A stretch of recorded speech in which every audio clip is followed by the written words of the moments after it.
Our history, and I'm referring now to Romania, made us very suspicious. Lots of Romanians are very curious to find out if Vladimir Putin wants more than Ukraine. And we're talking about Moldova, we're talking about Romania, we're talking about the Baltics. What do you think? I don't think so. And it's not because Putin's a nice person or whatever, but just simply because if one thinks about, he is much less mysterious than we might think. He tells us what he wants. He's been saying for a long time that he doesn't think Ukraine is a real country and that Ukraine should appreciate it's really part of Russia's historic sphere of influence. And that's different. I mean, I think Russia, for him, is a nation that has a rightful area that it controls. And there are some which are just simply political dependencies, like Central Asia. He doesn't want to control Kazakhstan or whatever.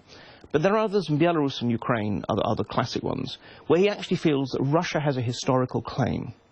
And I think this was what's important about it. Whereas, countries like Romania or indeed Estonia or whatever, he sees those as separate countries. I mean, look, would he like to have Russian influence over them? Of course he would. But he'd like to have Russian influence over Belgium and Bolivia, if he could manage it. But I think in terms of what his real priorities are, it's those.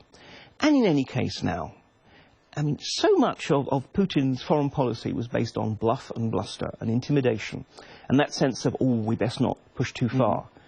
Well, now we've seen his hand of cards, and it's a very weak one.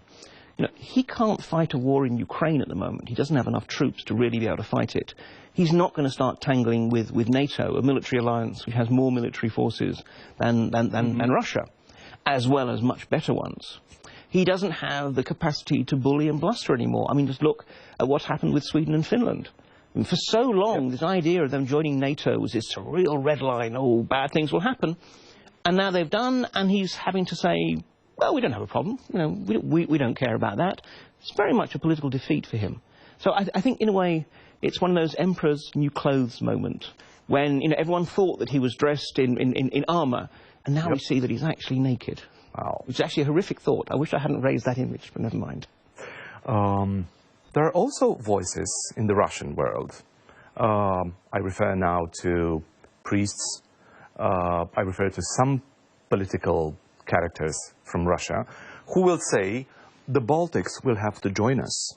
Moldova will have to come back home. What is this? This is almost a kind of, I would say, a backlash to failure.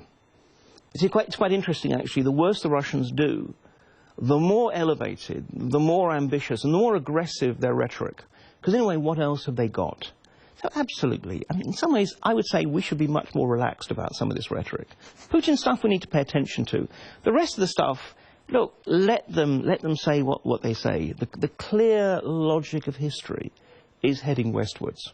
And, you mentioned Moldova, for example, which is a country that has been, in my opinion, shamefully neglected for far too long by NATO, the European Union, the West as a whole. Now people are paying serious attention to Moldova. And okay, maybe they're paying attention because of those maybe 1,500 Russian troops in Transnistria who can do nothing of any sort of meaningful note. But the point is, we are now actually beginning to pay attention. And precisely by raising the possibility of a threat against Moldova, we've now actually increased the chances that Moldova will now be taken seriously and encouraged to, if it wants to, take its part in the larger European community of nations. So this is the irony. Let them say these things. All they are doing is driving more nations and people westwards. Will the Russians take Odessa as well? No. I think that they've clearly shown that they just don't have the forces. They're still trying to fight a war, a major land war with a peacetime army. And this has been their problem. They tried once to go make a drive towards Odessa in the early stages of the war, and they failed. Odessa is now more strongly defended than it was before. And furthermore, we see that whatever troops the Russians can scrape together, and this really is a problem for them, they're actually having to sort of quietly call up reservists. They're offering people a lot of money to sign up on volunteer contracts. But whatever troops they've got, they're desperately trying to take control of the Donbass region. And even that's open to question. I mean, given that Putin doesn't seem willing to take the political costs of a wider mobilization of Russian reserves, at the moment, the most basic way of putting it is the Russians don't have enough troops to do what they're trying to do now, let alone start anything new.